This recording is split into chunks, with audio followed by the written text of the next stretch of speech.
Hi guys! Welcome back to my YouTube channel.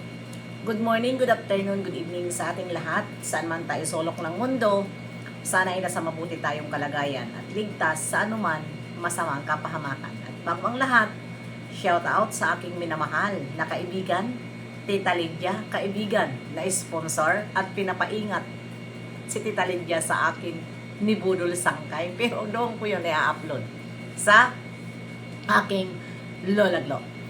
Ayan, shout out din Hayat's Mix Vlog, Hasa 26, Covers TV, Ermagalo Mix Vlog, Jacqueline Ducosin, at syempre si Ermagalo Mix Vlog.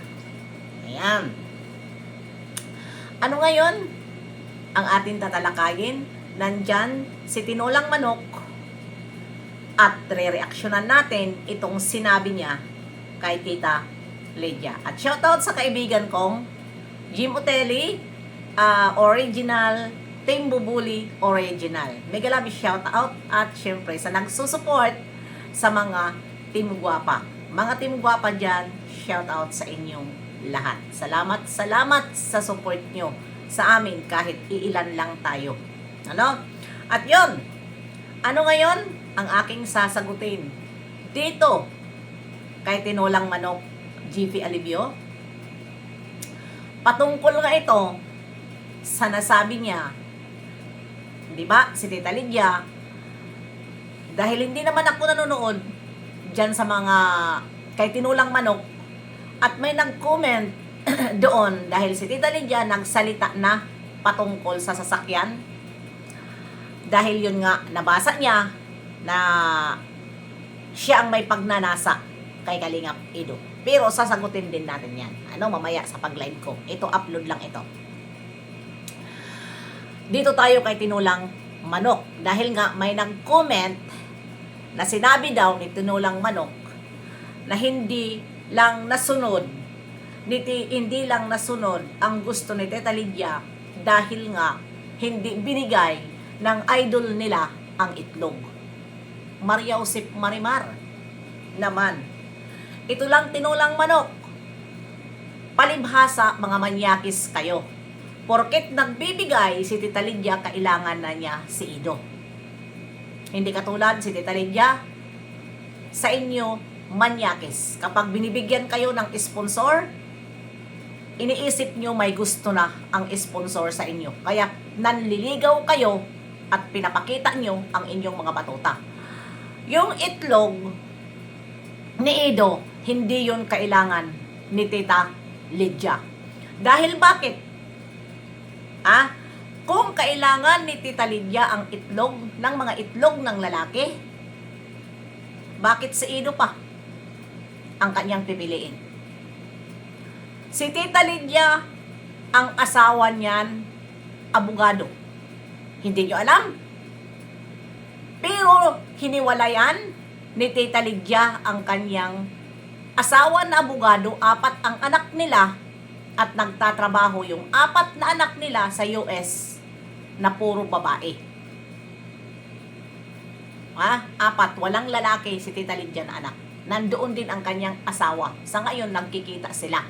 Ngayon, si Tita Lydia, naghiwalay sila, 37 years old pa lang si Tita Lydia. Pero, hindi pinangarap ni Tita Lydia na mag-asawa siya ulit. Ginampanan niya ang kanyang pagka-single mom. At nagbayad si Tita Lydia din sa abogado. Na ilipat ang kanyang apelyido sa pagkadalaga. Yun ang hindi nyo alam. Kaya wag nyong ibigay-bigay ang inyong mga itlog na bugok.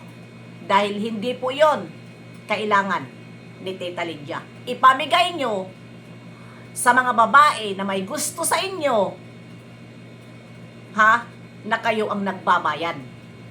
Hindi yung ipamimigay nyo sa sponsor yung mga itlog nyo dahil ang akala nyo bibilhin sa inyo yung mga itlog. Mga putragits kayo, itlog nyong mga bugok, wag na napakabastos mo. Palibhasa siguro, lasing ka na naman.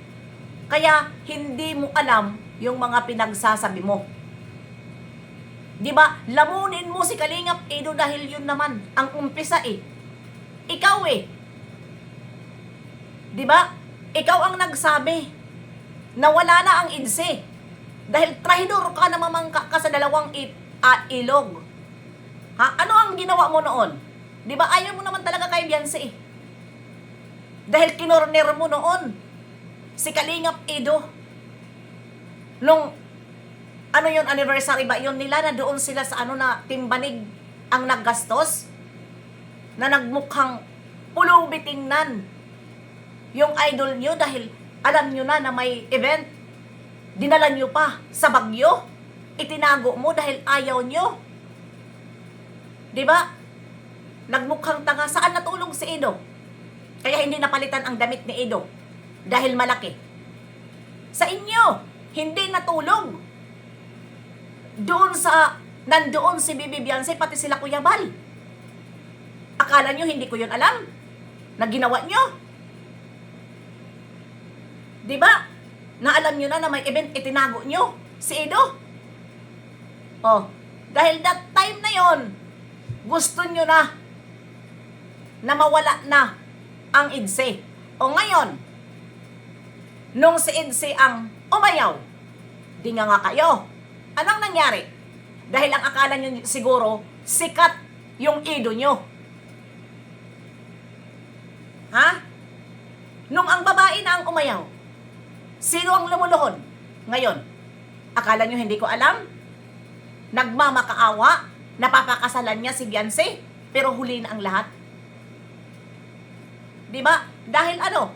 Ramdam nyo ang pagkalubog nyo. Kaya huwag kayong kampante. Dahil ang akala nyo, sikat na sikat kayo. Ikaw ang nag-umpisa dito, JP Alibio. At yung idol mong bugok ang itlog. Kaya huwag mong ipapamigay ang itlog na bugok dito kay Tita Lydia.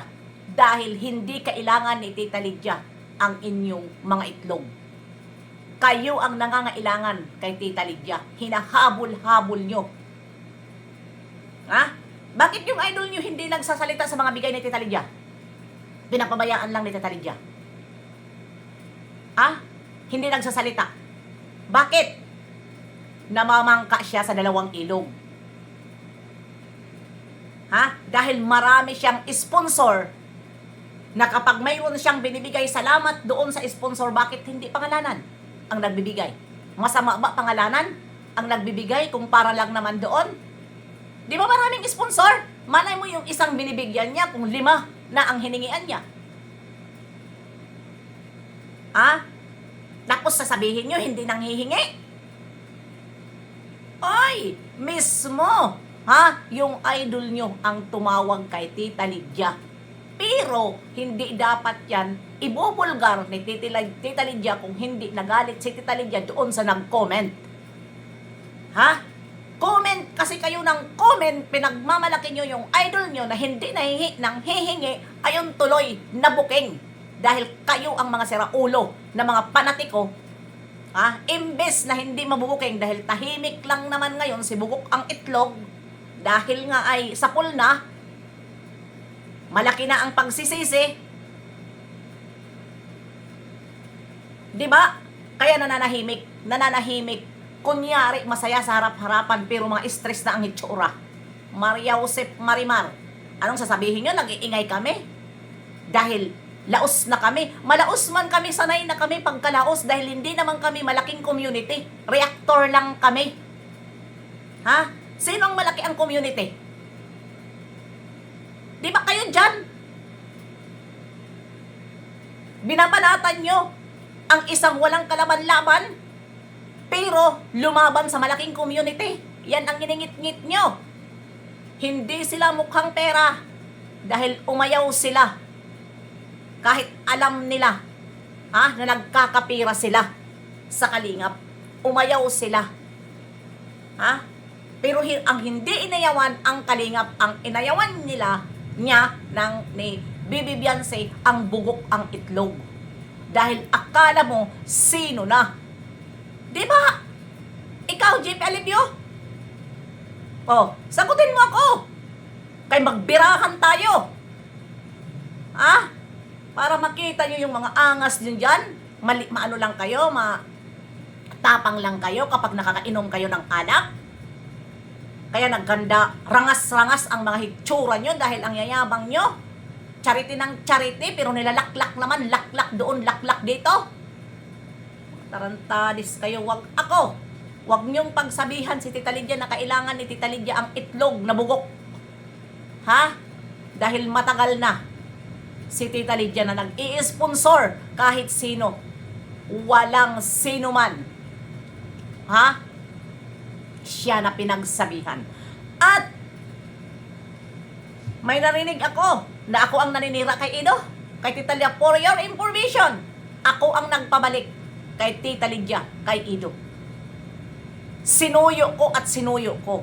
Dahil bakit? May tampo si Tita Lydia kay Ido pero hindi lang nagsasalita nung patungkol, nung binas siya sa group nila na hindi siya kinampihan ni Ido. Ang kinampihan ni Ido si Gina Alivio. Ay, sorry. Bakit naging Alivio? Baka yun magiging sayo na yon, si Gina Pablo. Ha? Yun. Pero sinuyo ko. Saan nagbigay si Tita Lydia ng 100K na naubos niya? Doon sa Krista. Ako ang nag-send kay Tata. Unang send ko kay Tata, 20K. At sinabi ko kay Tita Lydia, huwag ka na sa akin magpa-send. I-direct mo kung sino ang gusto mo doon, nakakilala mo. Ayaw ko na mag-send. Pero alam ko yun. Ayaw ko na muna mag-send. Basta enough na yung pag-send ko kay Tata na 20K. Yun. Nag-send siya kay Star Rock. Nag-send siya kay Rain. Yun na, doon niya. Kasi sinabi ko kay Tita Lydia, doon ka mag-contact sa mga nag-aano kay Mikoy. Ha? Pero, sinabi ko, wag mong iwan Tita Lydia si Kalingap Ido. Ako ang nagpabalik. Pero ngayon, nagalit na naman si Tita Lydia dahil dito sa pangyari. Kumampi siya kay Beyonce dahil hindi niya nagustuhan ang nangyari. Dahil na-realize niya puro mga babae ang kanyang anak at bakit ginaganyan. Di ba? Kaya huwag niyong sabihin, si Tita Lydia kahit matanda yan na yan, may isip yan, hindi yan naluloko. Yan ang tandaan ninyo. At alam yun ni Ido. Ha? Kung gusto niya magbigay, magbibigay. Walang nang hihingi dyan. Siya kusa ang nagsasabi na magbibigay ako sa'yo. Oh. Tapos ngayon, babastusin ninyo? Totoo naman na nagbigay siya ng 50K. Bukod pa dyan, buwan-buwan nung okay pa sila ni Ido, ha? $300, $200 ang padala ni Tita Lydia dyan sa idol nyo. At nung birthday ni Beyonce, magkano ang padala ni Tita Lydia? Bigay. Di ba 30K? Kami naman ng mga strikers, 35,000. Ha? Nagbukod si Tita Lydia, doon siya kay Kalingap Ido. Dahil yung 35,000, ambagan din naman namin yun sa strikers. Pero hindi lang yun kay Beyonce, 15,000 lang kay Beyonce. Mayroon din doon si Ido ng 5,000. Kalingap Rob, Kuya Bal, sa birthday siyempre, pakunsilo namin yun. Dahil naging kawawa dahil wala naman din natanggap sila na malaki na pera. Lalo na si Kalingap Rob. Dahil puro kay Ido, puro kay Beyonce. Natural lang kay Beyonce dahil siya ang may birthday. Diba? Araw niya yun. Kaya siya dapat ang regaluhan. Pero nakatikim ang idol nyo. Diba? Ang kakapal nyo magsalita. Ang kakapal nyo magsalita. Yung itlog nyo bugok, lamunin nyo. Ibigay mo doon kay Mariel. Yung bugok itlog nyo. Huwag ibigay kay Tita Lydia. Bakit? Ano mo yan? Gold? Para hanap-hanapin ni Tita Lydia. Oy, 37 years old pa lang si Tita Lydia. Hindi na nag-asawa. Dahil hindi siya malandi. inap sa kanya ang 4 niyang anak na doon sa tunay niyang asawa na abogado. Gets nyo? Bye-bye! See you!